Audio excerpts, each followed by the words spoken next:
Millionaire left his ex-wife when he became CEO. 5 years later she appeared with Triplets and his biggest rival.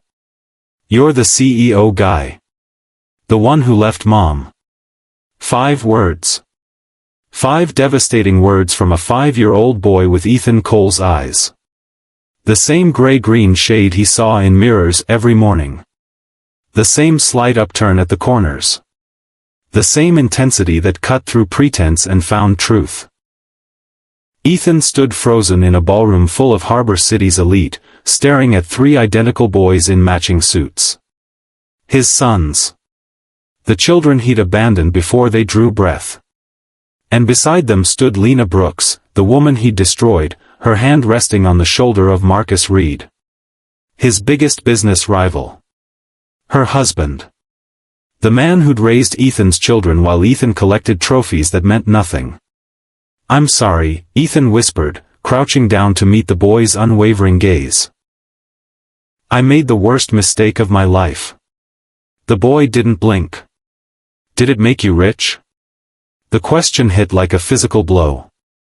Because yes. It had made him rich. It had made him powerful. It had made him everything except happy. Welcome to Mr. Stevens Stories, where we explore the choices that define us and the prices we pay for the lives we choose. If this story moves you, kindly hit that subscribe button and help this channel grow. This really means a lot to me and the growth of this channel. Thank you as you subscribe. Sometimes the most important stories are about the moments we can never take back. Some victories cost more than they pay. Ethan Cole learned this truth 40 stories above Harbor City, watching everything he'd sacrificed walk away for the second time. But understanding came too late. The damage was done. The years were gone. And 3 boys who should have called him dad looked at him like a stranger in expensive clothes. How did it come to this? How does a man trade everything real for everything empty? The answer started 15 years earlier, in a version of Ethan Cole's life he'd spent a decade trying to forget. Poverty wasn't just about lacking money. Ethan knew this intimately. It was about shame that settled in your bones, making you shrink in spaces where others expanded. It was wearing the same jeans 3 days running because laundromats cost quarters you didn't have. It was studying in coffee shops without ordering, nursing free water until closing time while your stomach cramped with hunger. It was calculating the exact moment to laugh at jokes you didn't understand, so no one knew you'd zoned out thinking about rent. It was wanting so desperately to belong that you'd sacrifice anything to finally matter. Anyone. At 27, Ethan Cole was invisible. The young professional who smiled through networking events while mentally tallying whether he could afford both dinner and bus fare home. The consultant who pitched ideas in borrowed confidence, hoping no one noticed his shoes were held together with superglue. The man who swore, every single night in his cramped studio apartment, that he'd never be powerless again. Then he met Lena Brooks. The community fundraiser was one of those events Ethan attended to make connections. To be seen with the right people. To collect business cards from individuals who might need his services. He stood near the refreshment table, nursing the same cup of coffee for an hour, watching the room with practiced observation. She approached with a plate of food and a smile that seemed to come from somewhere genuine. "You look lost," she said. Ethan straightened, defaulting to his professional mask. "Just observing." Observing or hiding? Her eyes held no judgment, just curiosity. There's a difference. Something in Ethan's carefully constructed armor cracked. "What makes you think I'm hiding?" Lena gestured to the full plate in her hands. "Because I've been watching you stand here for 40 minutes, and you haven't eaten anything. And the way you're holding that coffee cup suggests it went cold about 30 minutes ago." She offered him the plate. "I'm Lena. And you're either broke, proud, or both." The honesty disarmed him completely. "Both," he admitted, surprised by his own candor. "Definitely both." Her smile widened. "Good. Proud and broke means you're working toward something. I like people who are working toward something. They talked for 2 hours. About dreams too fragile to speak aloud. About the difference between ambition and desperation. About what it meant to build a life versus just survive one. Lena worked as a community counselor in Ridgewood, a small town 2 hours from Harbor City's glittering skyline. She helped families navigate poverty, addiction, domestic violence. The real problems that people with money pretended didn't exist. "Why do you do it?" Ethan asked. "It can't pay well." Lena considered this, her expression thoughtful. "It doesn't. But at the end of the day, I know I mattered to someone. That I helped make one person's impossible situation slightly more possible. Money can't buy that feeling." Ethan wanted to argue. To explain that money bought everything. Security. Respect. The power to never be invisible again. But something in Lena's certainty made him pause. Made him wonder if he'd been measuring success with the wrong metrics entirely. They started dating 3 weeks later. With Lena, Ethan didn't have to perform. She saw through his designer knockoffs and rehearsed ambitions. She asked questions that mattered. What made him laugh? What kept him awake at night? What would he do if failure wasn't frightening? She listened when he talked about his father, a factory worker who died believing he'd wasted his entire life. About the shame of growing up poor. About the burning need to prove he was worth something. "You're already worth something," Lena told him one Sunday morning at the farmer's market, her hand warm in his. "Worth isn't something you earn, Ethan. It's something you are." He wanted to believe her. God, how he wanted to believe her. They built something quiet together. Sunday mornings at farmers' markets. Late-night conversations in her modest apartment, surrounded by worn furniture and walls covered in children's drawings from the families she helped. The way she'd rest her head on his shoulder during old movies, her breathing steady and trusting. The simple, unremarkable moments that somehow felt more substantial than anything in his professional life. "This is home," Lena told him once, gesturing around her cramped living room. "Not perfect, but real." Ethan nodded, pulling her close. But even then, a voice whispered in the back of his mind. Is real enough? 3 years into their relationship, Ethan's consulting firm was gaining traction. Small clients. Modest contracts. Nothing spectacular, but steady. He worked 100-hour weeks, survived on instant ramen and determination. Success felt close. So close he could taste it in the back of his throat like copper. The call came on a Tuesday afternoon. "Mr. Cole?" The voice on the phone was crisp, authoritative, the kind of voice that commanded boardrooms. "This is Victoria Langford from Vantage Global Holdings. We've been watching your work. We'd like to discuss a proposal." Ethan's heart hammered. Vantage Global Holdings. One of the most powerful corporations in the country. The kind of company that could change everything. The meeting happened 3 days later in a glass tower that seemed to pierce the clouds. Victoria Langford was exactly what Ethan expected. Mid-50s, impeccably dressed, eyes that assessed value the way jewelers assessed diamonds. "We're impressed with your trajectory, Mr. Cole," she said, sliding a folder across the mahogany table. "We're looking for someone to lead our emerging technology division. Someone hungry. Someone who understands what it takes to transform potential into dominance." Ethan opened the folder. The salary figure made his vision blur. 7 figures. Stock options. Resources beyond his wildest imagination. The power to never be invisible again. "This is incredible," he managed. "I'm honored you'd consider me." Victoria's smile was precise. "There is one condition we need to discuss. Your personal life needs refinement." Ethan's throat tightened.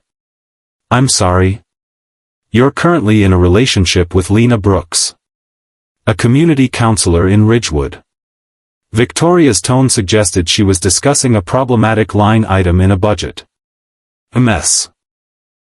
Brooks is admirable in her own sphere, I'm sure. But Vantage Global demands a certain image. Our CEO needs a partner who understands corporate culture. Who can navigate high-stakes social environments. Who reflects the brand's sophistication. The words hung in the air, polite and poisonous. Lena is, Ethan started, but Victoria interrupted smoothly. Too visible in the wrong communities. Too associated with causes that might complicate our positioning with certain stakeholders. Too ordinary for what we're building here. Ordinary. The word landed like a slap. Victoria leaned forward, her expression sympathetic but firm. Mr. Cole, I understand this is difficult. But success requires sacrifice. You've spent your entire life clawing out of poverty. This is your chance to never go back. To never be powerless again. We're offering you everything. But we need to know you understand what that requires. Ethan stared at the contract. At the numbers that would erase every humiliation of his past. At the title that would make him somebody people couldn't ignore or dismiss. All it cost was Lena. I need time to think, he said, though he already knew. Had known from the moment Victoria said ordinary. Because Ethan had spent 27 years being ordinary. Being invisible. Being the person others looked through like glass. And he'd sworn he'd never be that person again. Even if it meant destroying the only real thing in his life. The breakup happened 4 days later in Lena's apartment. The place that had felt like home. Ethan had rehearsed his speech a dozen times. Had convinced himself that ending things quickly, cleanly, would hurt less. That Lena deserved someone who could give her the simple life she wanted, not a man consumed by ambition's fever dream. She opened the door with a smile that made his chest ache. Hey you. I was just about to make dinner. Pasta okay? Lena, I need to talk to you. Something in his tone made her smile fade. She stepped back, letting him inside. They sat on the worn couch where they'd watched countless movies. Where she'd fallen asleep against his shoulder. Where they'd talked about futures that now felt like lies. What's wrong?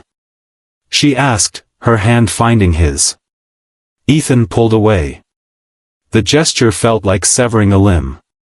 I can't do this anymore. Lena's face went pale. Can't do what? This. Us. It's not working. Not working? Her voice cracked. Ethan, what are you talking about? We're happy. We're building something. You're building something, he interrupted, cruelty making the lie convincing. I need more than this, Lena. I need different things. She reached for him, but he stood, putting distance between them. The apartment suddenly felt suffocating. All that warmth and realness he was about to destroy. Is this about the job? Lena whispered. The Vantage Global thing? Because I told you, I don't care about money or status. I just want you. But Ethan was already gone, even as he stood before her. He'd made his choice the moment Victoria slid that contract forward. Everything else was just theater. Just the painful process of cutting away the parts of himself that might have been happy. I'm sorry, he said, heading for the door. This is for the best. For who? Lena's voice broke. For you? Or for the version of you that you're trying to become? Ethan didn't answer. Couldn't answer. He walked out before she could see his hands shaking. Before he could change his mind. Before the enormity of what he was doing could stop him. 3 days later, his phone rang. Lena's name on the screen. Ethan almost didn't answer. Almost let it go to voicemail. But something made him pick up. I'm pregnant, she said, her voice small and frightened and hopeful all at once. The world tilted. Pregnant. A child. His child. The timing couldn't be worse.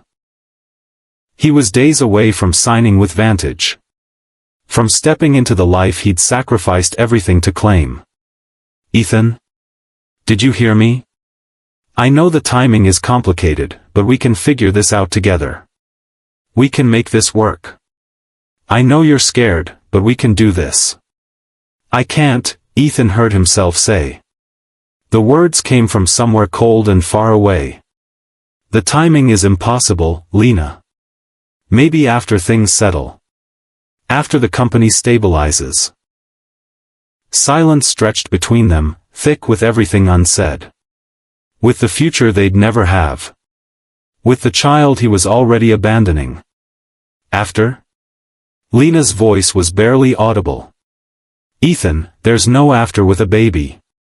There's just now. I'll send money, he offered, the words sounding pathetic even to himself. I'll make sure you're taken care of financially. But I can't, I'm not ready. She hung up before he finished. Divorce papers arrived a week later. They'd never actually married, but there were legal ties to sever. Shared accounts. Shared property. The bureaucratic dismantling of a life together. Ethan signed them in his new corner office, surrounded by leather and glass and the sharp scent of success. He didn't contest anything. He transferred generous amounts to her account. Amounts that salved his guilt without requiring his presence. And then he buried it all. Buried Lena. Buried the pregnancy. Buried the man he'd been in that cramped apartment where warmth mattered more than wealth. Ethan Cole became someone new. Ruthless. Focused. Untouchable. 5 years passed in a blur of acquisitions and accolades. Ethan married Vanessa Hale 18 months after leaving Lena. Vanessa was everything the board wanted. Polished. Connected. Perfectly calibrated for corporate life. She understood that their marriage was a strategic partnership. That love was less important than image. That success demanded certain performances. Their wedding made business journals. Their marriage made neither of them happy. They existed in parallel, occupying the same penthouse but living separate lives. Vanessa attended her charity galas. Ethan worked 80-hour weeks. They smiled for cameras and slept in different rooms and never spoke about the hollowness between them. About the way their perfect life felt like a museum. Beautiful. Expensive. Dead. Is this it?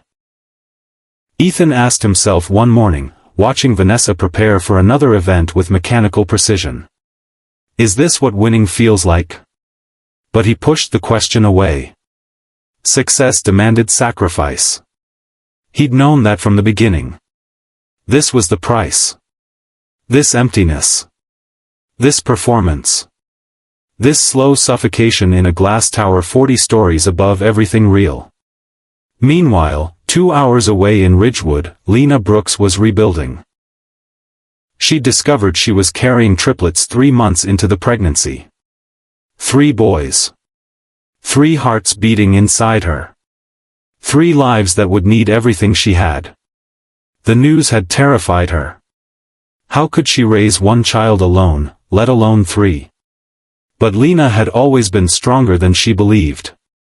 She moved back to Ridgewood permanently. Found a small house with a yard. Prepared 3 tiny spaces for 3 tiny humans who would change everything. Her mother helped when she could.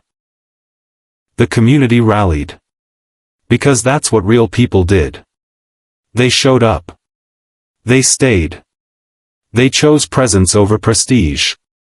The boys were born 6 weeks early. Noah. Eli. Lucas. 3 perfect, tiny humans with Ethan's distinctive gray-green eyes. Lena held them in the hospital, overwhelmed and terrified and completely in love. She'd never felt more alone. Or more determined to make this work. The first year was brutal. 4M feedings with 3 crying babies. Diaper changes that seemed endless. The exhaustion that made her bones ache. Days when she couldn't remember if she'd eaten. Nights when she cried along with her sons, wondering how she'd survive another hour. But she did survive. More than survive. She built a life. When the boys were 2, Lena met Marcus Reed at a school board meeting. She'd been advocating for better support services for low-income families. He'd been listening, taking notes, asking thoughtful questions. Afterward, he approached. "You make a compelling case," he said, extending his hand. "I'm Marcus Reed. I just accepted a position as assistant principal at Ridgewood Elementary." Lena Brooks. Community counselor and apparently very passionate about education funding. Marcus smiled. "The world needs more passion like yours." They became friends first. Marcus understood single parenthood. He'd raised his niece after his sister passed away. He knew about sleepless nights and endless worry and love so fierce it terrified you. He started joining Lena and the boys for weekend outings. Park visits. Library trips. The simple, unremarkable moments that somehow became everything. When Marcus asked Lena to dinner without the boys, she almost said no. Almost convinced herself she was fine alone. That her heart couldn't risk breaking again. But Marcus wasn't Ethan. Marcus showed up. Marcus stayed. Marcus chose her every single day, not despite her complicated life, but because of it. They married when the boys were 3. Marcus didn't try to replace their biological father. He simply became their dad. The man who taught them to ride bikes. Who read bedtime stories. Who showed up at every school event. Who loved them not because biology demanded it, but because he chose to. The boys thrived. Smart. Funny. Kind despite everything. They knew about their biological father. Lena had been honest in age-appropriate ways. "There's a man who helped make you," she explained. "But he couldn't be here. It doesn't mean anything was wrong with you. Sometimes grown-ups make choices they regret." The boys seemed to accept this. They had Marcus. They had love. They had stability. What more did they need? Meanwhile, in Harbor City, Ethan Cole was drowning in success. Vantage Global's technology division had exceeded every projection. Ethan had transformed it from a struggling subsidiary into an industry leader. The board praised him. Competitors feared him. Business magazines profiled him. He'd become exactly what he'd sworn he'd become. And he'd never been more miserable. The gala invitation arrived in embossed gold lettering. Harbor City Children's Foundation Annual Fundraiser. Vanessa insisted they attend. These events were important for image. For networking. For maintaining the performance that their marriage had become. Ethan almost declined.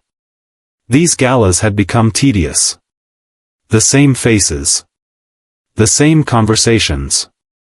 The same pretense of caring about causes that existed mainly for tax deductions. But saying no required energy he didn't have. The ballroom glittered with crystal and ambition. Ethan moved through the crowd on autopilot. Shaking hands. Offering practiced smiles. Thinking about quarterly projections and board presentations and anything except the crushing monotony of his perfect life. Then he saw them. 3 boys. Identical.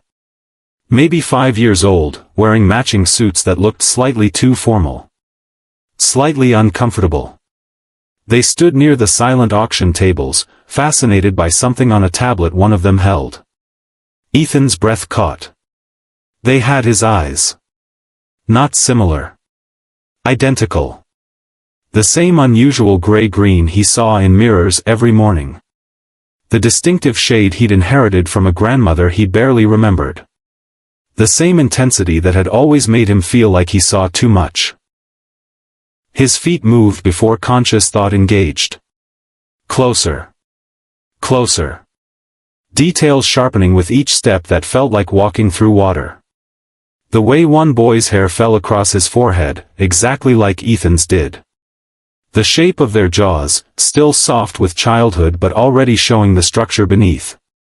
The gesture one made, adjusting glasses that weren't there. A nervous habit Ethan had never quite broken. Impressive, aren't they? The voice froze Ethan mid-step. Lena. She stood 3 feet away, older but somehow more herself. Her hair was shorter now. Practical. Lines framed her eyes. Laugh lines. Worry lines. The map of years he hadn't witnessed. She wore a simple dress, elegant without trying, and watched him with an expression he couldn't read. Lena. Her name escaped like a prayer. Like a confession. Ethan. Cool. Controlled. It's been a long time. His eyes darted to the boys, then back to her face. Questions choked him. Too many. Too huge. Stuck in his throat like stones he couldn't swallow. Yes, Lena said quietly, reading his unspoken query. They're yours. All 3 of them. The world tilted. 3. Not 1 child, but 3. Triplets. He'd abandoned triplets. I didn't, you said. Ethan couldn't form complete thoughts. His carefully constructed vocabulary, honed through years of boardroom negotiations, had completely deserted him. I said I was pregnant, Lena replied, her voice steady but her hands trembling slightly. You made it clear you weren't interested in details. Or presents.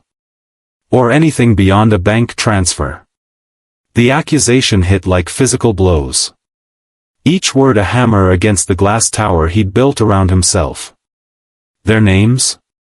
Ethan managed, his voice hoarse. Noah, Eli, and Lucas. Lena's expression softened watching them. They're 5. Smart. Funny. Kind despite everything. Despite me. Ethan heard the unspoken words clearly. A man appeared then, tall and steady, moving through the crowd toward Lena with easy familiarity. He placed a gentle hand on her back. Whispered something that made her smile. A real smile. Warm and unguarded. Nothing like the practiced expressions Ethan exchanged with Vanessa. Marcus Reed. Ethan recognized him instantly. They'd competed for contracts. Crossed paths at industry events. Represented rival approaches to business. Where Ethan built through aggression and acquisition, Marcus cultivated relationships and sustainable growth. Where Ethan commanded through fear, Marcus led through respect.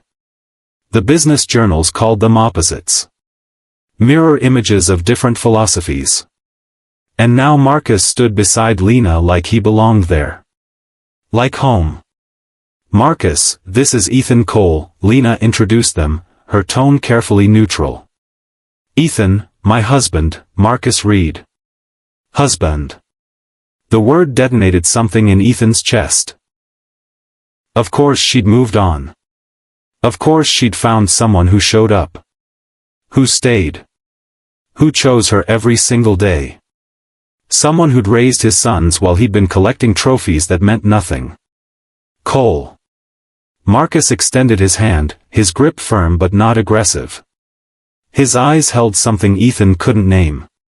Not anger exactly. Assessment. Judgment maybe. Or pity.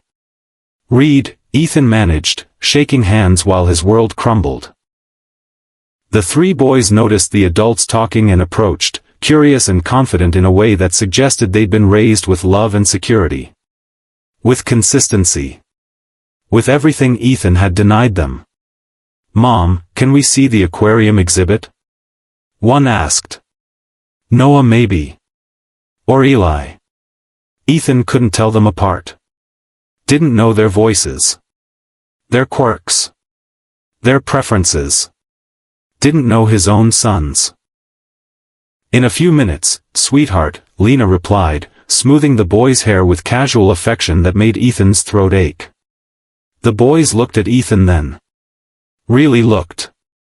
And he saw recognition flicker across their small faces. They knew. Maybe not consciously. But somewhere deep, they recognized the features they saw in mirrors. Is he? One whispered to Lena, his voice carrying more weight than 5-year-olds should possess. She nodded, her expression complicated. Yes. This is your biological father. Ethan, these are your sons. The word father felt foreign. Unearned. He was a stranger in expensive clothes, staring at children he'd abandoned before they drew breath. Hi, Ethan said, his voice cracking. It's very nice to meet you. 3 pairs of gray-green eyes studied him with unnerving intensity. Then the smallest one, Lucas, Ethan guessed, spoke up with the devastating honesty only children possess. You're the CEO guy. The one who left mom. Simple. Brutal. True. Ethan crouched down, bringing himself to their eye level. Yes. I am. And that was the worst mistake I've ever made.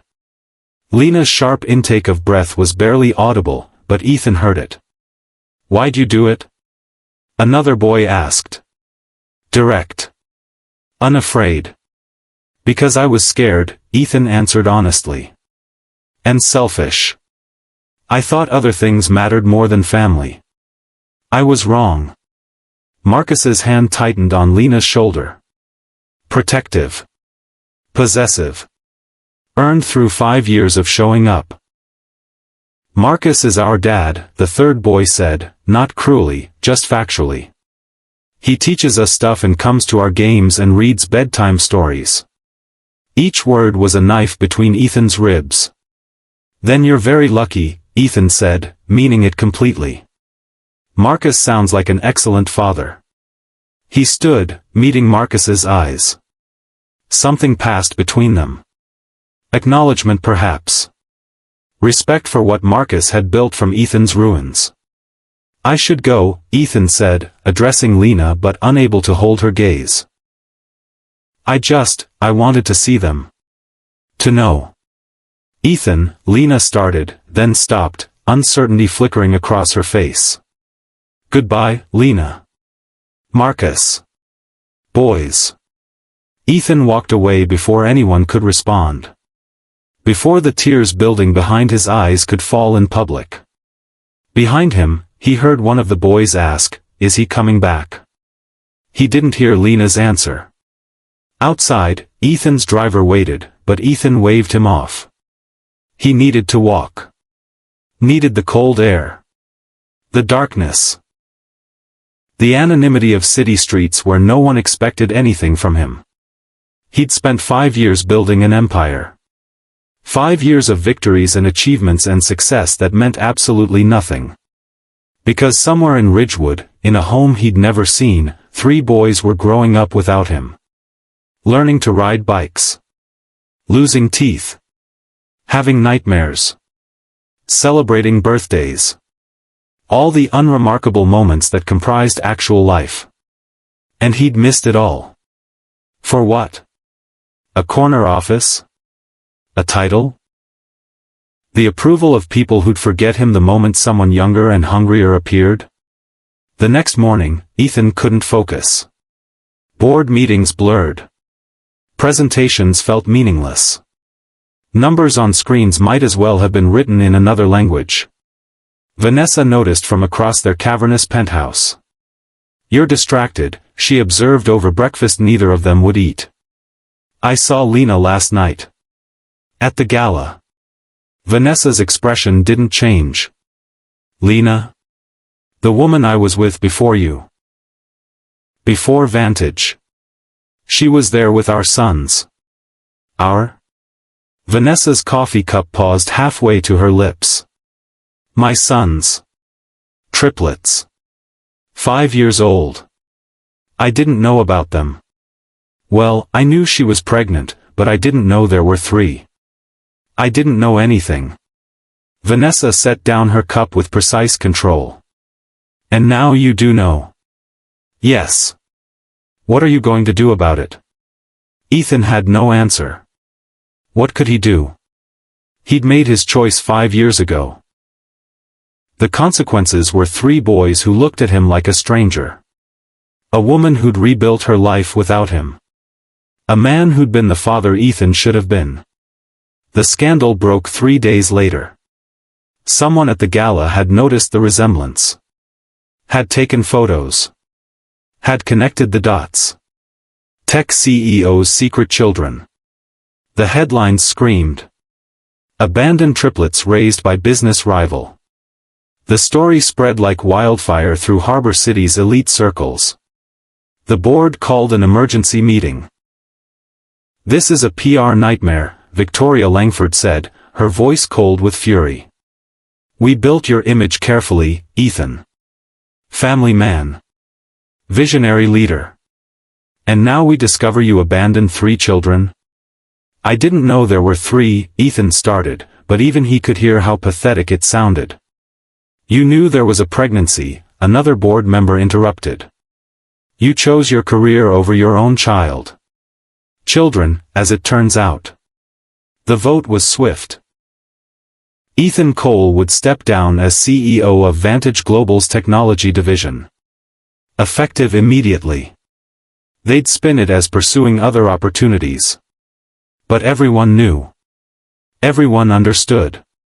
He'd been fired for the same ambition they'd once praised.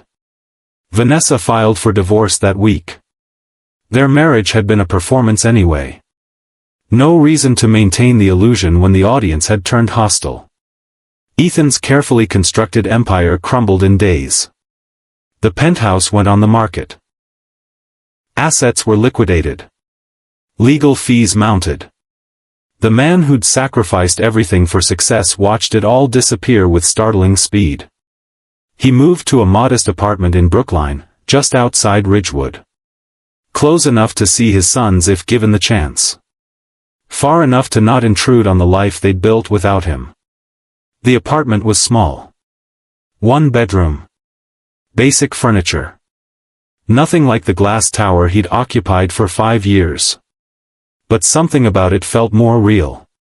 More honest. Like he could finally breathe without the weight of performance crushing his chest. Ethan sat on his worn couch one evening, staring at photos of his sons on his phone. Images he'd found online from the gala. Their small faces serious and curious. He didn't have the right to call them. Didn't have their number. Didn't have anything except regret so vast it felt like drowning. His phone rang. Unknown number. "Hello? Ethan? It's Lena." His heart stopped. "Lena. I'm surprised to hear from you. I heard about Vantage. About everything." "Yeah." Ethan laughed bitterly. "Turns out abandoning your children is bad for business." "Who knew?" Silence stretched between them. Then Lena spoke, her voice careful. "The boys have been asking about you." "They have?" "They're curious. Children are like that. They want to understand their story. Where they come from." "Lena, I don't expect, I know I have no right." "You don't," she agreed. "But they do. They have the right to know their biological father. If that's something you want." "More than anything," Ethan whispered. "Then we need to set clear boundaries," Lena continued. "This isn't about you and me, Ethan. This is about 3 boys who deserve honesty and consistency. If you start this, you can't walk away again. You understand?" "I understand. Marcus and I discussed it. You can visit. Scheduled times. At our house. With us present. No promises you can't keep. No grand gestures. Just steady, reliable presence. Thank you, Ethan said, emotion threatening to overwhelm him. Thank you for giving me a chance I don't deserve. It's not for you, Lena replied quietly. It's for them. The first visit was scheduled for Saturday afternoon. Ethan arrived 15 minutes early, then sat in his car for 10 minutes working up the courage to knock. The house was modest. 2 stories. A small yard with bikes scattered across the grass. Children's artwork visible through the windows. This was the life he'd denied them. And himself. Marcus answered the door, his expression neutral but not hostile. Cole. Reed. Thank you for allowing this. Marcus nodded. Ground rules. You're here to get to know the boys. Not to disrupt their routine or confuse them about who their parents are. Lena and I are their parents. You're someone they're getting to know. Clear. Completely clear. The boys were in the living room, building something elaborate with blocks. They looked up when Ethan entered, curiosity evident on their small faces.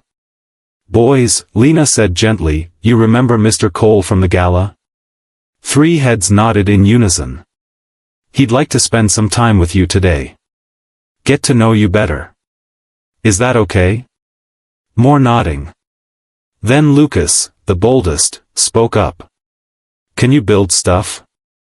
I used to build with blocks when I was your age, Ethan replied. Though I wasn't very good at it. We're making a castle, Noah explained. With a dragon. Eli nodded seriously. The dragon protects the castle. Can I help? Ethan asked. The boys looked at each other, some silent communication passing between them. Then Noah shrugged. Okay. But you have to follow the plan. What's the plan? Eli pointed to a crayon drawing on the floor. See? 3 towers. 1 for each of us. And the dragon lives in the middle. Ethan sat cross-legged on the floor, his expensive clothes completely out of place in this world of scattered toys and sticky fingers. The boys handed him blocks, explaining with patient detail how the castle worked. Where each tower should go. Why the dragon needed a door big enough for his tail. For the first time in 5 years, Ethan wasn't performing. Wasn't calculating. Wasn't thinking 3 moves ahead. He was just present. Building a block castle with 3 boys who shared his eyes and none of his mistakes. It wasn't enough. Could never be enough. But it was a beginning. The visits became regular. Every Saturday afternoon. Sometimes Sundays too. Ethan learned their rhythms. Noah was the planner, always thinking ahead. Eli was the peacemaker, smoothing conflicts between his brothers. Lucas was the adventurer, constantly testing boundaries. He learned their favorite foods. Their fears. Their dreams. That Noah wanted to be an astronaut. That Eli loved animals and cried when he saw sad commercials about shelters. That Lucas collected rocks and could tell you the specific type of each one in his collection. Small details that meant everything. Marcus watched these interactions carefully. Assessing. Judging whether Ethan's presence helped or hurt. But gradually, his wariness eased. Not into friendship. But into something like professional respect. One afternoon, after the boys had run outside to play, Marcus spoke. They're good kids. They are, Ethan agreed. You and Lena have done an incredible job. Marcus studied him. Why now, Cole? Why show up after 5 years? Ethan considered lying. Softening the truth. But these people deserved honesty. Because I finally realized what I'd lost. And even though I can't get those years back, I can try not to lose any more. Marcus nodded slowly. Fair enough. But understand something. You get to be in their lives because Lena has a bigger heart than most. Because she believes children deserve to know where they come from. Not because you've earned it. I know. Good. Keep knowing it. Months passed. Then a year. Ethan's life had transformed completely. He'd started a small consulting firm. Nothing like Vantage. Just enough to live modestly. To pay his bills. To afford birthday presents for 3 boys he was learning to know.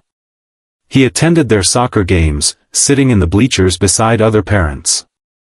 He helped with homework on occasions when Marcus needed an extra set of hands. He showed up. Consistently. Reliably. Without the grand gestures or desperate attempts to buy affection. One evening, as he prepared to leave after a visit, Lucas tugged on his sleeve. "Yeah, buddy?" Lucas hesitated, then spoke quietly. "Can I call you Papa, Ethan?" The question hit Ethan like a freight train. He glanced at Lena and Marcus, seeking permission. Lena's eyes glistened, but she nodded. "If that's what you want to call me," Ethan said, his voice thick, "I'd be honored." "Okay." Lucas nodded, satisfied, and ran off to join his brothers. Ethan stood frozen in the doorway. Papa Ethan. Not Dad. That title belonged to Marcus and always would. But Papa Ethan. A recognition that he mattered. That his presence counted. That he'd earned, through consistency and patience, a small place in their story. 2 years after that first gala encounter, Ethan was invited to stay for dinner. Just a casual Saturday evening. Nothing special. Spaghetti and garlic bread. The boys arguing about whose turn it was to set the table. Marcus joking about burning the sauce. Lena orchestrating the chaos with practiced ease. Ethan sat at their modest kitchen table, surrounded by noise and life and the beautiful messiness of a real family. He thought about his penthouse. His corner office.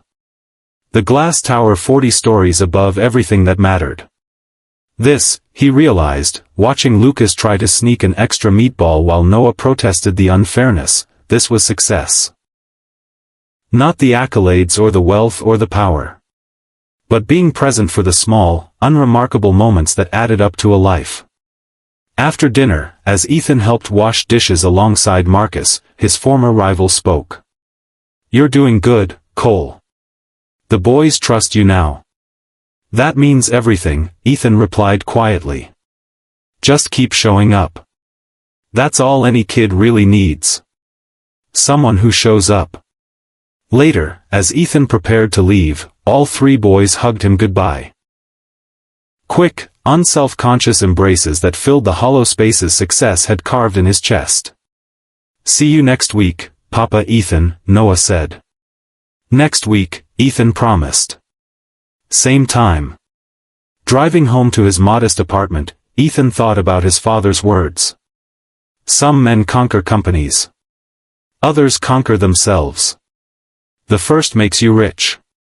The second makes you whole. Ethan had spent 32 years conquering companies.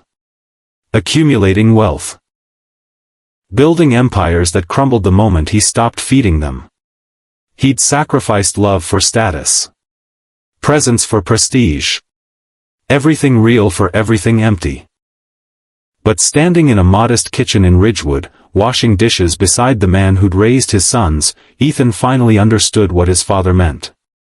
He'd lost 5 years. Countless moments he could never reclaim. First steps. First words. Birthdays and skinned knees and bedtime stories.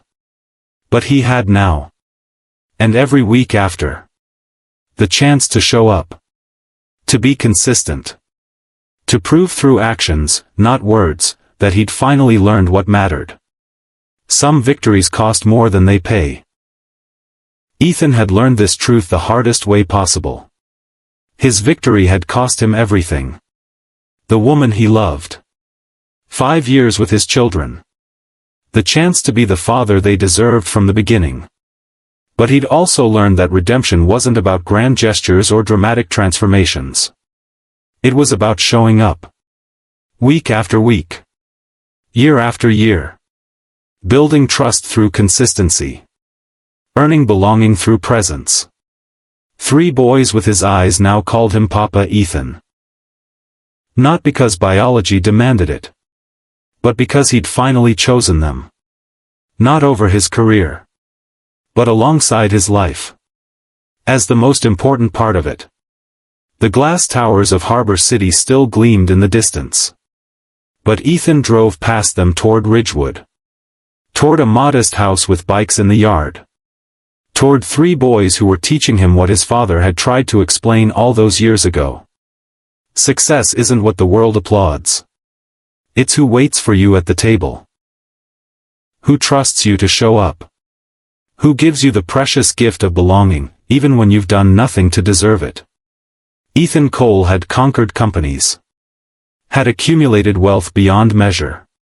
Had become exactly the person he'd sworn he'd become. And he'd lost everything that mattered. But in losing, he'd found something more valuable. The chance to choose differently. To prioritize presence over prestige. To understand that the greatest victory wasn't climbing higher, but coming home. To 3 boys who shared his eyes and his second chance. To a life that would never make headlines but finally felt real. To the quiet understanding that some losses teach us how to truly win.